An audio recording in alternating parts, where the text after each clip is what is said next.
un petit peu de la compréhension par un extrait de texte. Parce que effectivement, on va dire que ça concerne plus les gens qui essayent tout le temps de tout comprendre. Même les plus petites choses, qui essayent de trouver la compréhension de ça. Et donc c'est vraiment un texte qui est plus axé sur ça. Alors, la compréhension est une bonne chose quand elle te permet d'avancer et de progresser. Mais elle est plus néfaste si elle t'empêche de vivre. Elle est alors symbole d'un frein et d'un manque de lâcher prise. La compréhension fera toujours partie de toi et de ton être qui a soif de savoir. En revanche, il convient qu'elle arrive au bon moment. Il est bon que tu vives tes instants présents de A à Z avec toutes ses facettes. Laisse place à la vie pour te permettre de vivre des instants particuliers. Puis, quand tu auras toutes les cartes en main de cet instant, quand tu l'auras vécu totalement, alors là seulement viendra le temps de l'analyse et de la compréhension. Ce temps sera alors plus construit et ta compréhension plus rapide, car tu auras toutes les cartes nécessaires. Et tu verras alors que certains éléments n'ont pas à être expliqués. Tu éviteras également des questionnements incessants et qui durent dans le temps. Ton mental alors apaisé, tu vivras de plus en plus dans le présent et tout deviendra plus fluide pour toi.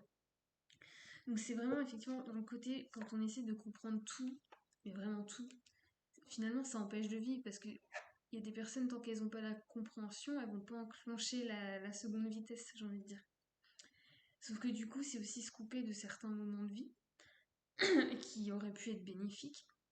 Et donc c'est aussi parfois de lâcher un petit peu cette compréhension et de seulement suivre le flot de la vie, j'ai envie de dire, de vraiment vivre l'instant, que ce soit avec vos proches et tout ça. Et éventuellement après, si besoin, on prend du recul parce qu'on a eu tout l'événement, on a tout vécu, on prend du recul et là on peut essayer de comprendre certaines choses. Mais parfois on essaie de comprendre avant même d'avoir vécu les choses. Donc en fait, on est en train de se créer euh, des schémas pour comprendre quelque chose qui n'a pas encore existé.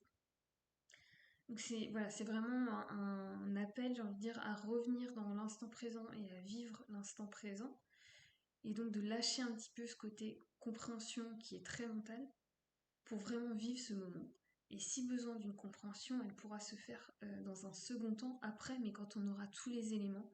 Et du coup, ça évite aussi vraiment de se faire des nœuds au cerveau en essayant de comprendre quelque chose qui n'a pas encore eu lieu. Et du coup, on est en train de chercher des choses de ah ouais, mais si, nanana, imagine que. Donc voilà. L'idée, c'est vraiment d'essayer de lâcher un petit peu la compréhension, de vivre l'instant et ensuite, éventuellement, on passera à la phase de compréhension. Mais voilà, c'est vraiment aussi pour lâcher prise et lâcher le mental un petit peu. Donc voilà pourquoi je voulais vous partager ce texte. Et puis bah, je vous laisse pour aujourd'hui et je vous dis à très bientôt dans une nouvelle vidéo. Bye bye.